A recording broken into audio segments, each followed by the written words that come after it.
नमस्कार। मुंशी प्रेमचंद की कहानी विजय। शहजादा मसरूर की शादी मलका मखमूर से हुई और दोनों आराम से जिंदगी बसर करने लगे। मसरूर ढोर चराता, खेत जोतता, मखमूर खाना पकाती और चरखा चलाती। दोनों तालाब के किनारे बैठे हुए मछलियों का तैरना देखते, लहरों से खेलते, बगीचे में जाकर चिड़ियों के चहचहे सुनते और फूलों के हार बनाते। न कोई फिक्र थी, न कोई चिंता थी। लेकिन बहुत दिन न गुजरने पाए थे उनके जीवन में एक परिवर्तन आया।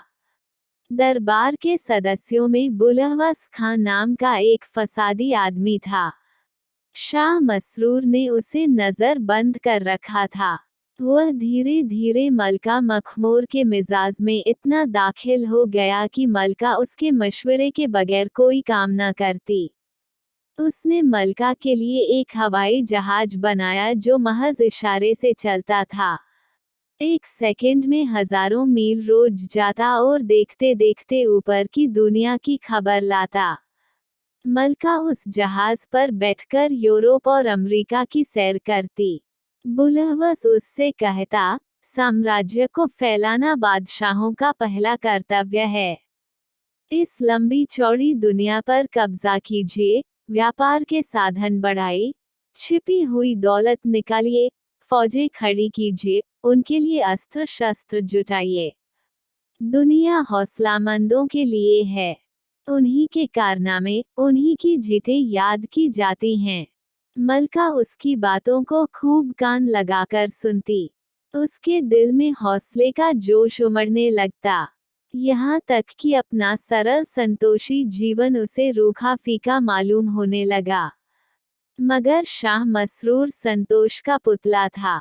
उसकी जिंदगी के वो मुबारक लम्हे होते थे जब वो एकांत के कुंज में चुपचाप बैठकर जीवन और उसके कारणों पर विचार करता और उसकी विराटता और आश्चर्यों को देखकर श्रद्धा के भाव से चीख उठता। आह, मेरी हस्ती कितनी नाचीज है। उसे मलका के मंसूबों और हौसलों से जरा भी दिलचस्पी न थी। नतीजा यह हुआ कि आपस के प्यार और सच्चाई की जगह संदेह पैदा हो गए। दरबारियों में गिरोह बनने लगे। जीवन का संतोष विदा हो गया। मसरूर को इन सब परेशानियों के लिए जो उसकी सभ्यता के रास्ते में बाधक होती थी, धीरज न था। वो एक दिन उठा और सल्तनत मलका के सुपुर्द करके एक पहाड़ी इलाके में जा छिपा।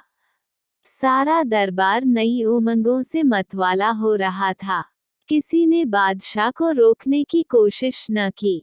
महीनों, वर्षों हो गए, किसी को उनकी खबर न मिली।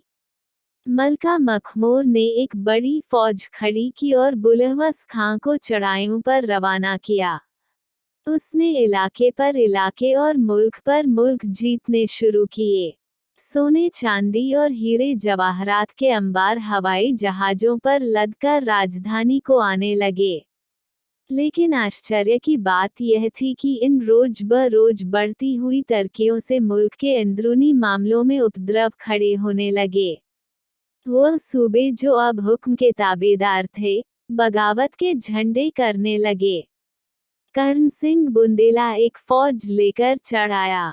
मगर अजब फौज थी, न कोई हरबे हथियार, न तोपें, सिपाहियां के हाथों में बंदूक और तीर तुपुक के बजाय बराबर तंबूरे और सारंगियां, बैले, सितार और ताउस थे।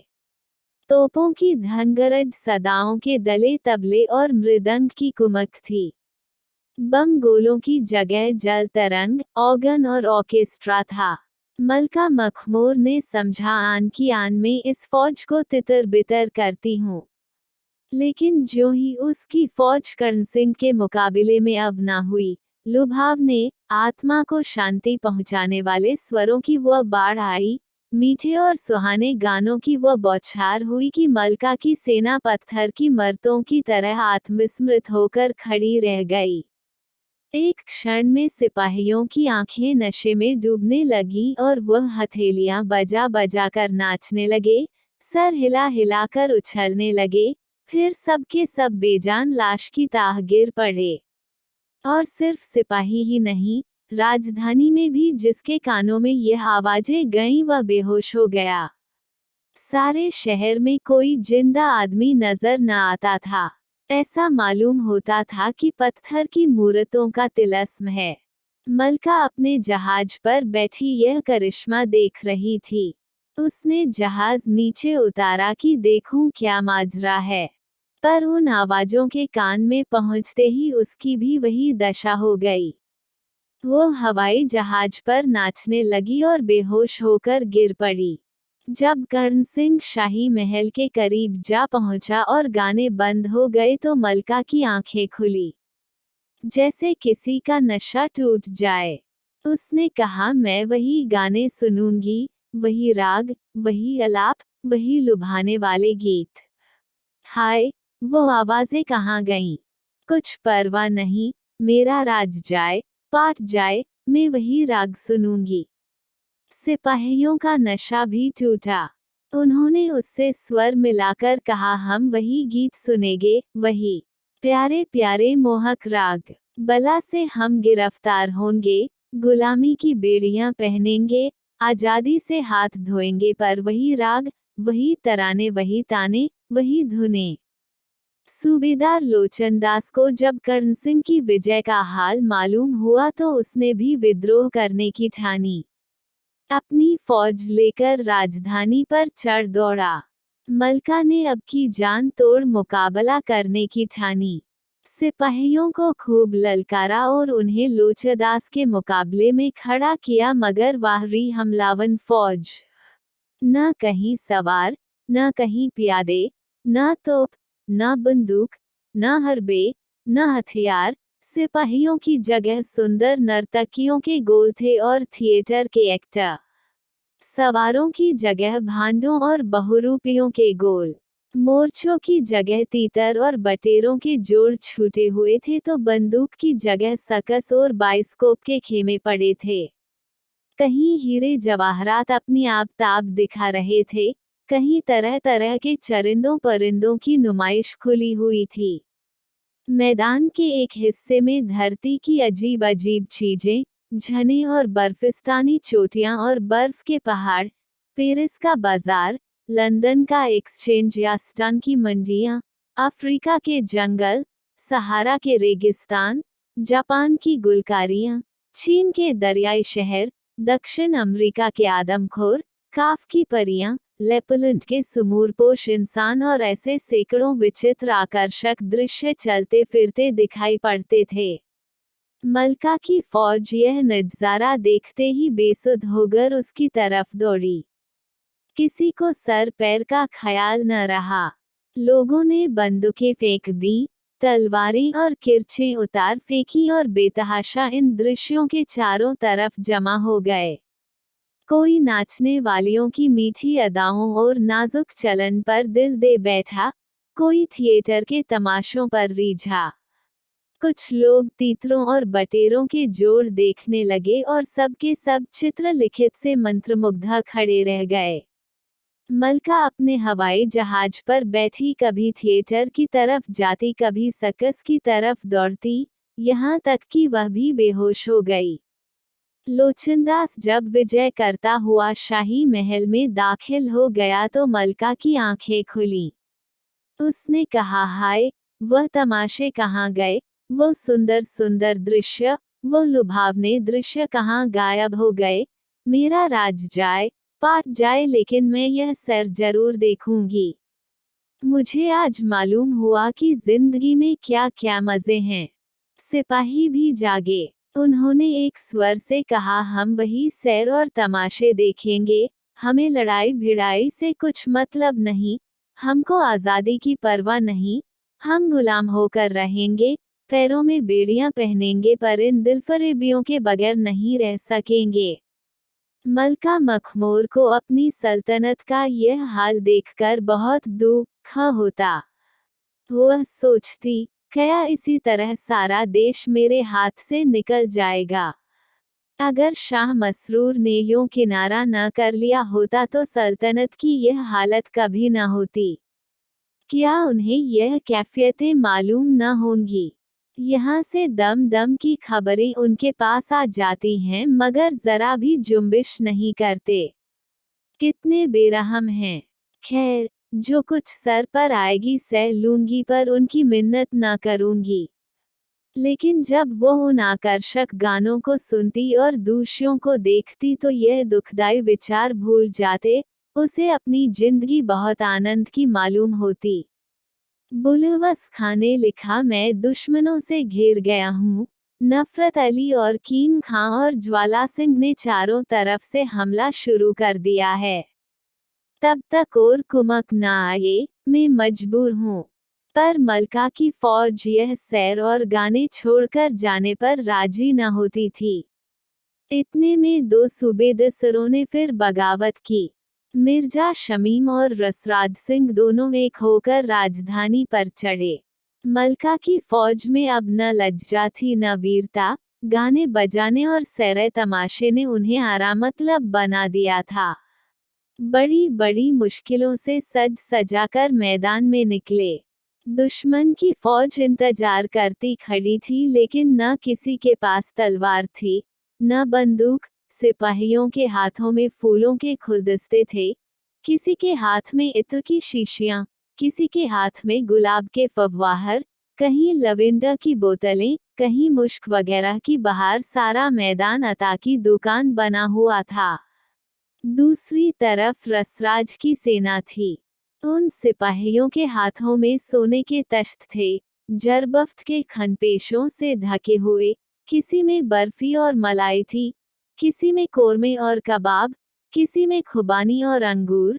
कहीं कश्मीर की नेमतें सजी हुई थीं, कहीं इटली की चटनियों की बहार थी और कहीं पुर्तगाल और फ्रांस की शराबें शीशियों में महक रही थीं।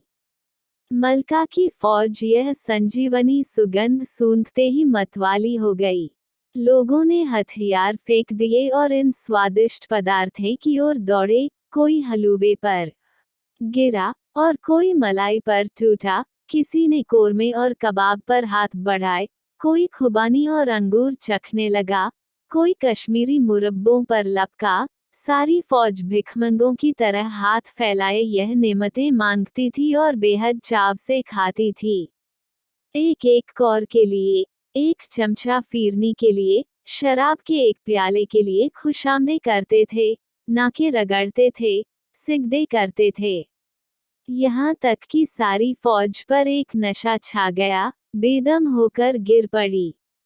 मलका भी इटली के मरब्बों के सामने दामन फैला फैला कर मिन्नतें करती और कहती थी कि सिर्फ एक लुकमा और एक प्याला दो और मेरा राज लो, पाट लो, मेरा सब कुछ ले लो लेकिन मुझे जी भर खा पी लेने दो।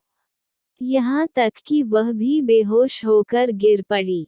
मलका की हालत बेहद दर्दनाक थी। उसकी सल्तनत का एक छोटा सा हिस्सा दुश्मनों के हाथ से बचा था। उसे एक दम के लिए भी इस गुलामी से नजात न मिलती कि कर्ण सिंह के दरबार में हाजिर होती, कभी मिर्जा शमीम की खुशामद करती, इसके बगैर उसे चैन न आता। हाँ, जब कभी इस मुसाहिबी और जिल्लत से उसकी तबीयत थक जाती तो वह अकेले बैठकर घंटों रोती और चाहती कि जाकर शाह मसरूर को मना लाऊं। उसे यकीन था कि उनके आते ही बागी काफूर हो जाएंगे पर एक ही क्षण में उसकी तबीयत बदल जाती। उसे अब किसी हालत पर चैन आता था। अभी तक बुलहवस खां की स्वामी भक्ति में फर्क न आया था, लेकिन जब उसने सल्तनत की यह कमजोरी देखी तो वह भी बगावत कर बैठा। उसकी आजमाई हुई फौज के मुकाबले में मलका की फौज क्या ठहरती, पहले ही हमले में कदम उखड़ गए। मलका खुद गिरफ्तार हो गई। बुलहवस खां ने उसे एक तिलस्माती कैदखाने में बंद कर दिया। सेवक भी स्वामी बन बैठा। यह कैदखाना इतना लंबा चौड़ा था कि कैदी कितना ही भागने की कोशिश करे, उसकी चहारदीवारी से बाहर नहीं निकल सकता था। वहां संतरी और पहरेदार न थे लेकिन वहां की हवा में एक खिंचाव था। मलका के पैरों में न बेड़ियां थी न हाथों में हथकड़ियां लेकिन शरीर का अंग प्रत्यंग तारों से बंधा हुआ था। वो अपनी इच्छा से हिल भी न सकती थी। वो अब दिन के दिन बैठी हुई जमीन पर मिट्टी के घरौंदे बनाया करती और समझती यह महल है। तरह तरह के स्वांग भरती और समझती दुनिया मुझे देखकर लट्टू हो जाती है। पत्थर टुकड़ों से अपना शरीर गूंथ लेती और समझती कि अब हूरें भी मेरे सामने मात हैं। वह दरख्तों से पूछती, मैं कितनी खूबसूरत हूँ। शाखों पर बैठी चिड़ियों से पूछती, हीरे जवाहरात का ऐसा गुलबंद तुमने देखा है। मिट्टी के ठीकरों का अंबार लगाती और आसमान से पूछती, इतनी दौलत तुमने देखी है। मालूम नहीं इस हालत में कितने दिन गुजर गए। मिर्जा शमीम, लाचनदास वगैरह हरदम उसे घेरे रहते थे। शायद वो उससे डरते थे। ऐसा ना हो यह शाह मासरूर को कोई संदेशा भेज दे। कैद में भी उस पर भरोसा न था। यहाँ तक कि मलका की तबीयत इस कैद से बेजार हो गई। वह निकल भागने की तदबीरें सोचने लगी। इसी हालत में एक दिन मलका बैठी सोच रही थी, मैं क्या हो गई। जो मेरे इशारों के गुलाम थे वह अब मेरे मालिक हैं। मुझे जिस पल चाहते हैं बिठाते हैं, जहाँ चाहते हैं घुमाते हैं।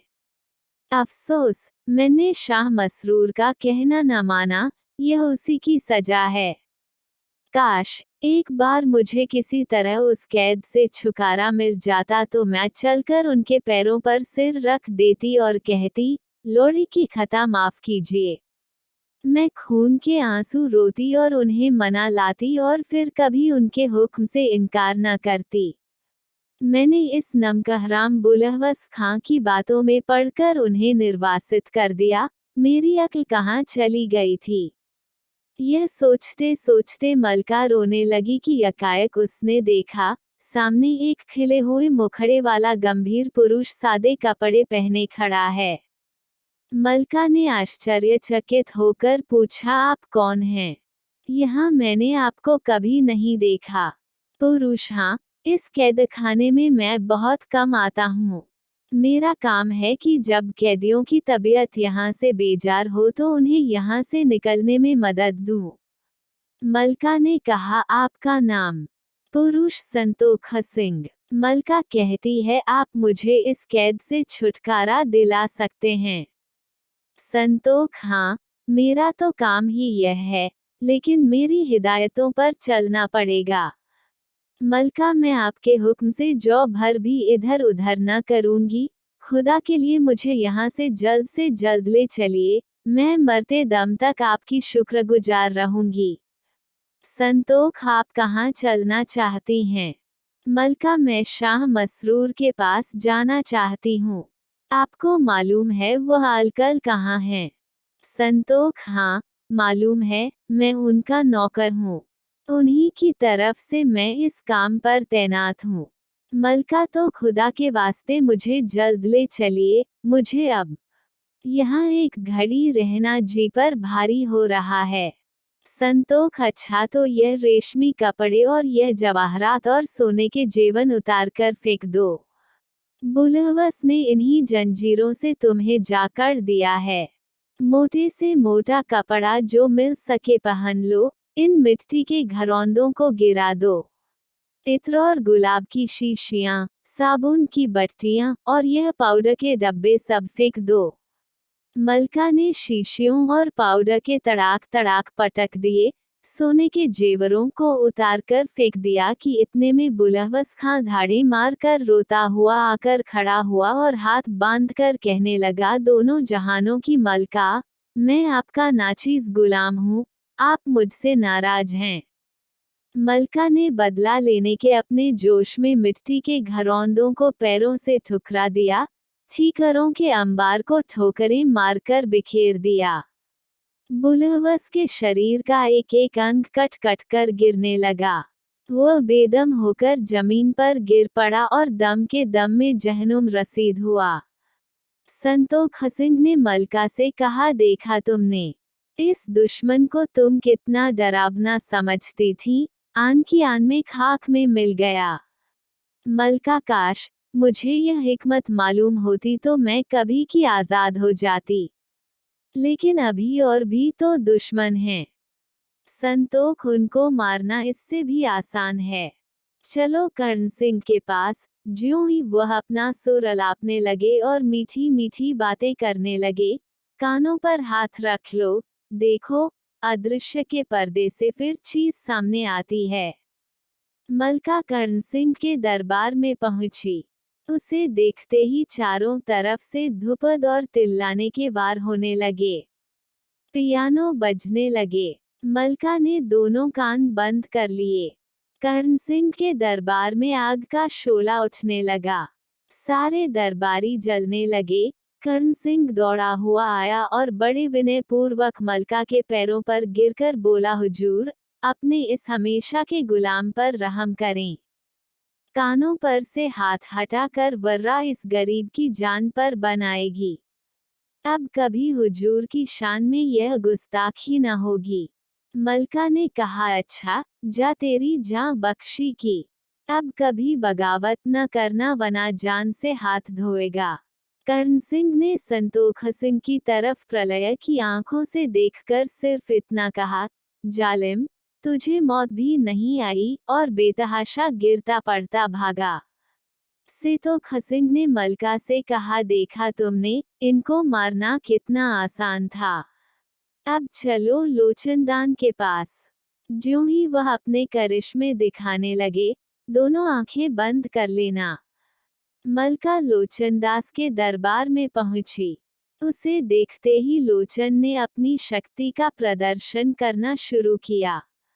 ड्रामे होने लगे। नर्तकों ने थिरकना शुरू किया।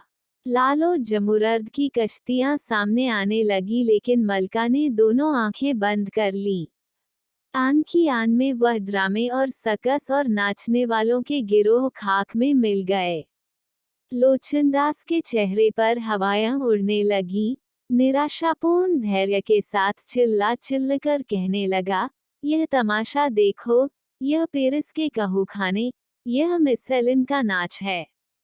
देखो, अंग्रेज रईस उस पर कितनी उदारता से सोने और हीरे जवाहरात निछावर कर रहे हैं।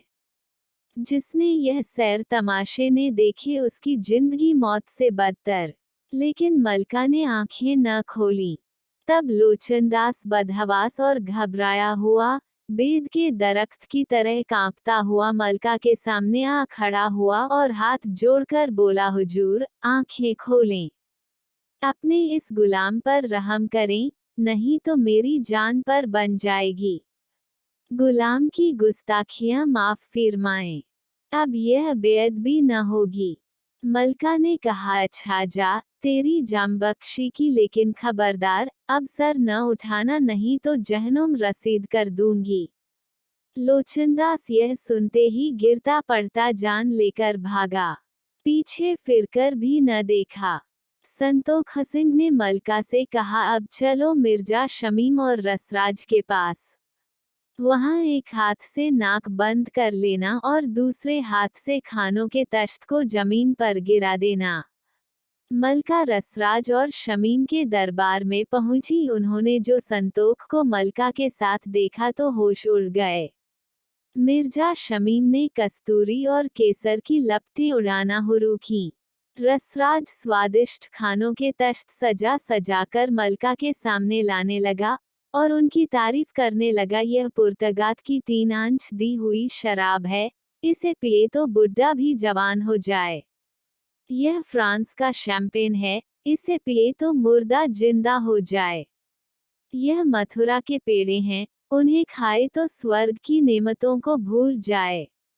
लेकिन मलका ने एक साथ से नाक बंद कर ली और दूसरे हाथ से उन तश्तों को जमीन पर गिरा दिया और बोतलों को ठोकरें मार मार कर चूर कर दिया।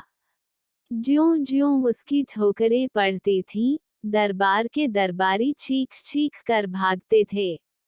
आखिर मिर्जा शमीम और रसराज दोनों परेशान और बेहाल, सर से खून जारी, अंग अंग टूटा हुआ, आकर मलका के सामने खड़े हो गए और गिड़गिड़ाकर बोले, हुजूर, गुलामों पर रहम करें। हुजूर की शान में जो गुस्ताखियां हुई हैं उन्हें मुआफ फरमाएं, अब फिर ऐसी बेअदबी ना होगी। मनका ने कहा, रसराज को मैं जान से माना चाहती हूँ, उसके कारण मुझे जलील होना पड़ा। लेकिन संतोख सिंह ने मना किया, नहीं, इसे जान से न मारिए। इस तरह का सेवक मिलना कठिन है। यह आपके सब सूबेदार अपने काम में यकता हैं, सिर्फ इन्हें काबू में रखने की जरूरत है। मलका ने कहा, अच्छा जाओ, तुम दोनों की भी जान बख्शी की, लेकिन खबरदार, अब कभी उपद्रव मत खड़ा करना वरना तुम जानोगे। दोनों गिरत पड़ते भागे, दम के दम में नजरों से ओझल हो गए। मलका की रियाया और फौज ने भेंटें दी, घर घर शादियाने बजने लगे। चारों बागी सूबेदार शहरपनाह के पास छापा मारने की घात में बैठ गए, लेकिन संतोख सिंह जब रियाया और फौज को मस्जिद में शुक्रिया की नमाज अदा करने के लिए ले गया तो बागियों को कोई उम्मीद न रही, वो निराश होकर चले गए। जब इन कामों से फुर्सत हुई तो मलका ने संतोख सिंह से कहा, मेरे पास अल्फाज नहीं में इतनी ताकत है कि मैं आपके एहसानों का शुक्रिया अदा कर सकूं। आपने मुझे गुलामी ताकत से छुटकारा दिया। मैं आखिरी दम तक आपका जस गाऊंगी। अब शाह मसरूर के पास मुझे ले चली, मैं उनकी सेवा करके अपनी उम्र बसर करना चाहती हूँ। उनसे मुंह मोड़कर मैंने बहुत जिल्लत और मुसीबत झेली, अब अभी उनके कदमों से जुदा न होंगी। संतोख सिंह, हाँ, चलिए मैं तैयार हूँ, लेकिन मंजिल सख्त है, घबराना मत। मलका ने हवाई जहाज मंगाया, पर संतोख सिंह ने कहा, वहाँ हवाई जहाज का गुजर नहीं है, पैदल पड़ेगा। मलका ने मजबूर होकर जहाज वापस कर दिया और अकेले अपने स्वाति को मनाने चली। वह दिन भर भूखी प्यासी पैदल चलती रही। आंखों के सामने अंधेरा छाने लगा, प्यास से गले में कांटे पड़ने लगे, कांटों से पैर छलनी हो गए। उसने अपने मार्गदर्शक से पूछा, अभी कितनी दूर है? संतोख, अभी बहुत दूर है, चुपचाप चली आओ, यहाँ बातें करने से मंजिल खोटी हो जाती है। रात हुई, आसमान पर बादल छा गए, सामने एक नदी पड़ी, किश्ती का पता न था। मलका ने पूछा, किश्ती कहाँ है? संतोष ने कहा, नदी में चलना पड़ेगा, यहाँ किश्ती कहाँ है? मलका को डर मालूम हुआ, लेकिन वह जान पर खेलकर दरिया में चल पड़ी। मालूम हुआ कि सिर्फ आंख का धोखा था, वह रेतीली जमीन थी। सारी रात संतोख सिंह ने एक क्षण के लिए भी दम न लिया। जब भोर का तारा निकल आया तो मलका ने रोकर कहा, अभी कितनी दूर है, मैं तो मरी जाती हूँ। संतोख सिंह ने जवाब दिया, चुपचाप चली आओ। मलका ने हिम्मत करके फिर कदम बढ़ाए। उसने पक्का इरादा कर लिया था कि रास्ते में मर ही क्यों न जाऊं, पर नाकाम न लौटूंगी। उस कैद से बचने के लिए वो कड़ी मुसीबतें झेलने को तैयार थी। सूरज निकला, सामने एक पहाड़ नजर आया जिसकी चोटियां आसमान में घुसी हुई थीं। संतोख सिंह ने पूछा, इसी पहाड़ी की सबसे ऊंची चोटी पर शाह मसरूर मिलेंगे, चढ़ सकोगी? मलका ने धीरज से कहा, हाँ, चढ़ने की कोशिश करूंगी। बादशाह से भेंट होने की उम्मीद ने उसके बेजान पैरों में पर लगा दिए। वह तेजी से कदम उठाकर पहाड़ों पर चढ़ने लगी। पहाड़ के बीचों बीच आते वह थककर बैठ गई, उसे गश आ गया। मालूम हुआ कि दम निकल रहा है। उसने निराश आंखों से अपने मित्र को देखा। संतोख सिंह ने कहा, एक दफा और हिम्मत करो, दिल में खुदा की याद करो। मलका ने खुदा की याद की, उसकी आंखें खुल गईं। वह फुर्ती से उठी और एक ही हल्ले में चोटी पर जा पहुंची। उसने एक ठंडी सांस ली। वहां शुद्ध हवा में सांस लेते ही मलका के शरीर में एक नई जिंदगी का अनुभव हुआ। उसका चेहरा दमकने लगा। ऐसा मालूम होने लगा कि मैं चाहूं तो हवा में उड़ सकती हूँ।